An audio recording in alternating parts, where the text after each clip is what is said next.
ನಮಸ್ಕಾರ ಎಲ್ಲರಿಗೂ ಸರ್ಕಾರದ ಕಡೆಯಿಂದ ಬರುವಂತ ಏಪ್ರಿಲ್ ತಿಂಗಳ ಪೆನ್ಷನ್ ಅಮೌಂಟ್ ಅಥವಾ ಪಿಂಚಣಿದಾರರ ಬ್ಯಾಂಕ್ ಖಾತೆಗೆ ಯಾವಾಗ ಬಿಡುಗಡೆಯಾಗಬಹುದು ಅಥವಾ ಪಿಂಚಣಿದಾರರು ತಮ್ಮ ಒಂದು ಖಾತೆಗೆ ಯಾವಾಗ ಹಣವನ್ನು ಪಡೆಯಬಹುದು ಇದ್ರ ಬಗ್ಗೆ ಮಾಹಿತಿನ ತಿಳಿಸಿಕೊಡಿ ಅಂತ ಸಾಕಷ್ಟು ಜನ ಪಿಂಚಣಿದಾರರು ಮಾಹಿತಿನ ಕೇಳ್ತಾ ಇದ್ರಿ.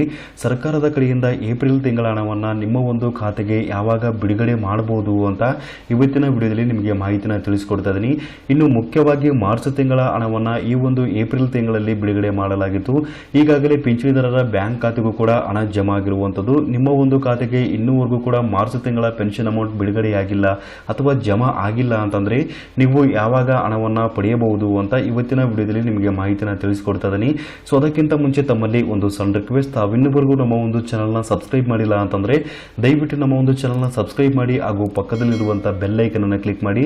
GSB ಕ್ಲರ್ಕ್ ಚಾನಲ್ ಅನ್ನು ಸಬ್ಸ್ಕ್ರೈಬ್ ಮಾಡೋದ್ರಿಂದ ಸಾರ್ವಜನಿಕರಿಗೆ ಉಪಯುಕ್ತ ಆಗುವಂತಹ ಮಾಹಿತಿಗಳು ಹಾಗೂ ಕೇಂದ್ರ ಸರ್ಕಾರದ ಕಡೆಯಿಂದ ಮತ್ತು ರಾಜ್ಯ ಸರ್ಕಾರದ ಕಡೆಯಿಂದ ಸಿಗುವಂತಹ ಯೋಜನೆಗಳ ಮಾಹಿತಿಗಳನ್ನ ಕೂಡ ನಮ್ಮ ಒಂದು ಚಾನಲ್ನಿಂದ ನೀವು ಪಡೆಯಬಹುದಾಗಿರುತ್ತೆ. ಸೊ ಅದರಿಂದಾಗಿ ದಯವಿಟ್ಟು ನಮ್ಮ ಒಂದು ಚಾನಲ್ನ ಸಬ್ಸ್ಕ್ರೈಬ್ ಮಾಡ್ಕೊಳ್ಳೋದು ಮಾತ್ರ ಮರಿಬೇಡಿ. ಸರ್ಕಾರದ ಪಿಂಚಣಿಯ ಯೋಜನೆಗಳಾಗಿರುವಂತಹ ಇಂದಿರಾ ಗಾಂಧಿ ರಾಷ್ಟ್ರೀಯ ವೃದ್ಧಾಪ್ಯ ಯೋಜನೆಯಾಗಿರ್ಬೋದು, ವಿಧವಾ ಪಿಂಚಣಿ ಯೋಜನೆಯಾಗಿರ್ಬೋದು, ಅಂಗವಿಕಲ ಪಿಂಚಣಿಯಾಗಿರ್ಬೋದು, ಸಂಧ್ಯಾ ಸುರಕ್ಷಾ ಯೋಜನೆಯಾಗಿರ್ಬೋದು, ಮನಸ್ವಿನಿ ಯೋಜನೆಯಾಗಿರ್ಬೋದು, ಮೈತ್ರಿ ಯೋಜನೆಯಾಗಿರ್ಬೋದು ಮತ್ತು ಇನ್ನಿತರ ಯೋಜನೆಗಳ ಕಡೆಯಿಂದ ಪ್ರತಿ ತಿಂಗಳು ಪಿಂಚಣಿದಾರರ ಬ್ಯಾಂಕ್ ಖಾತೆಗೆ ಹಣವನ್ನು ಜಮಾ ಮಾಡಲು ಶುರು ಮಾಡ್ತಾರೆ.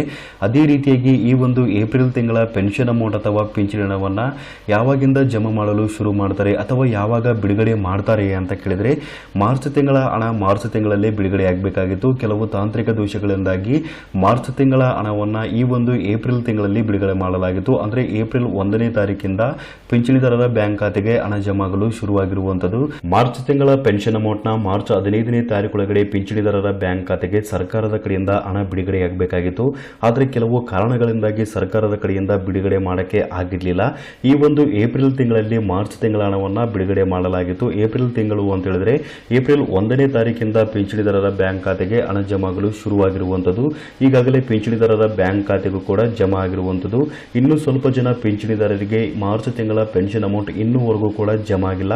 ಎಲ್ಲ ಪಿಂಚಣಿದಾರರ ಬ್ಯಾಂಕ್ ಖಾತೆಗೆ ಹಣ ತಲುಪಿದ ನಂತರ ಏಪ್ರಿಲ್ ತಿಂಗಳ ಹಣ ಕೂಡ ಬಿಡುಗಡೆ ಆಗುವಂಥದ್ದು. ಹಾಗಾದ್ರೆ ಏಪ್ರಿಲ್ ತಿಂಗಳ ಹಣ ಯಾವಾಗ ಬಿಡುಗಡೆ ಆಗಬಹುದು ಅಂತ ಕೇಳಿದ್ರೆ ಈ ಒಂದು ಏಪ್ರಿಲ್ 15ರ ನಂತರ ಬಿಡುಗಡೆ ಆಗುವಂತ ಎಲ್ಲ ಸಾಧ್ಯತೆ ಕೂಡ ಇರುವಂತದ್ದು. ಎಲ್ಲ ಪಿಂಚಣಿದಾರರು ಮಾರ್ಚ್ ತಿಂಗಳ ಪೆನ್ಷನ್ ಅಮೌಂಟ್ ನ ಪಡೆದ ನಂತರನೇ ಈ ಒಂದು ಏಪ್ರಿಲ್ ತಿಂಗಳ ಪೆನ್ಷನ್ ಅಮೌಂಟ್ ಕೂಡ ಜಮಾ ಆಗಲು ಶುರುವಾಗುವಂತದ್ದು. ಅಂದರೆ ಏಪ್ರಿಲ್ 15ನೇ ತಾರೀಕು ನಂತರ ಪಿಂಚಣಿ ಹಣ ಬಿಡುಗಡೆ ಆಗುವಂಥ ಎಲ್ಲ ಸಾಧ್ಯತೆ ಕೂಡ ಇರುವಂಥದ್ದು. ಹಾಗಾಗಿ ಏಪ್ರಿಲ್ 15ನೇ ತಾರೀಕುವರೆಗೂ ಕಾಯ್ದು ನೋಡಿ, ಖಂಡಿತವಾಗಿ ಕೂಡ ನಿಮ್ಮ ಒಂದು ಖಾತೆಗೆ ಹಣ ಜಮಾ ಆಗಲು ಶುರು ಆಗಬಹುದು. ಇನ್ನು ಮುಖ್ಯವಾಗಿ ಮಾರ್ಚ್ ತಿಂಗಳ ಪೆನ್ಷನ್ ಅಮೌಂಟ್ ಅಥವಾ ಪಿಂಚಣಿ ಹಣ ಇನ್ನೂವರೆಗೂ ಕೂಡ ನಿಮ್ಮ ಒಂದು ಖಾತೆಗೆ ಬಂದಿಲ್ಲ ಅಂತಂದ್ರೆ ಇದಕ್ಕೆ ಕಾರಣ ಏನು ಅಂತ ಕೇಳಿದ್ರೆ ಸರ್ಕಾರದ ಪಿಂಚಣಿಗಳ ಯೋಜನೆಗಳ ಕಡೆಯಿಂದ ಪಿಂಚಣಿದಾರರ ಬ್ಯಾಂಕ್ ಖಾತೆಗೆ ನೇರವಾಗಿ DBT ಮೂಲಕ ಹಣವನ್ನು ಜಮಾ ಮಾಡಲು ಪ್ರಾರಂಭ ಮಾಡ್ತಾರೆ. ಎಲ್ಲ ಪಿಂಚಣಿದಾರರ ಬ್ಯಾಂಕ್ ಖಾತೆಗೆ ಹಣವನ್ನು DBT ಮೂಲಕ ವರ್ಗಾವಣೆ ಮಾಡಿದಾಗ ಸ್ವಲ್ಪ ಜನ ಪಿಂಚಣಿದಾರರ ಬ್ಯಾಂಕ್ ಖಾತೆಗೆ ಬೇಗನೆ ಹಣ ತಲುಪುತ್ತೆ. ಇನ್ನು ಸ್ವಲ್ಪ ಜನ ಪಿಂಚಣಿದಾರರ ಬ್ಯಾಂಕ್ ಖಾತೆಗೆ 1 ಅಥವಾ 2 ದಿನಗಳ ಕಾಲ ಒಂದು ಕಾಲಾವಕಾಶ ತೆಗೆದುಕೊಳ್ಳುವಂಥದ್ದು. ಹಾಗಾಗಿ ನಿಮ್ಮ ಒಂದು ಖಾತೆಗೆ ಇನ್ನೂವರೆಗೂ ಕೂಡ ಹಣ ಬಂದಿಲ್ಲ ಅಂತಂದ್ರೆ ಇವತ್ತು ಮತ್ತು ನಾಳೆವರೆಗೂ ಕಾಯ್ದು ನೋಡಿ, ಖಂಡಿತವಾಗಿ ಕೂಡ ನೀವು ಮಾರ್ಚ್ ತಿಂಗಳ ಪೆನ್ಷನ್ ಅಮೌಂಟ್ ನ ಕೂಡ ಪಡೆಯಬಹುದಾಗಿರುತ್ತೆ. ಈ ಒಂದು ಮಾಹಿತಿ ಎಲ್ಲ ಪಿಂಚಣಿದಾರರಿಗೆ ತಿಳಿದಿರಲಿ ಅಂತ ನಾನು ಇವತ್ತಿನ ವಿಡಿಯೋದ ಮೂಲಕ ನಿಮಗೆ ಮಾಹಿತಿನ ತಿಳಿಸಿಕೊಟ್ಟಿದ್ದೀನಿ. ಸೊ ಈ ಒಂದು ಮಾಹಿತಿ ನಿಮಗೆ ಇಷ್ಟವಾಗಿತ್ತು ಅಂತಂದ್ರೆ ಮಾಹಿತಿ ಅಥವಾ ವಿಡಿಯೋಕ್ಕೊಂದು ತಪ್ಪದೆ ಲೈಕ್ ಮಾಡಿ ಹಾಗೂ ಎಲ್ಲರಿಗೂ ಈ ವಿಡಿಯೋನ ಶೇರ್ ಮಾಡಿ. ಸಬ್ಸ್ಕ್ರೈಬ್ ಮಾಡೋದು ಮಾತ್ರ ಮರಿಬೇಡಿ. ವಿಡಿಯೋ ನೋಡಿದ್ದಕ್ಕಾಗಿ ನಿಮಗೆ ತುಂಬಾ ಧನ್ಯವಾದಗಳು.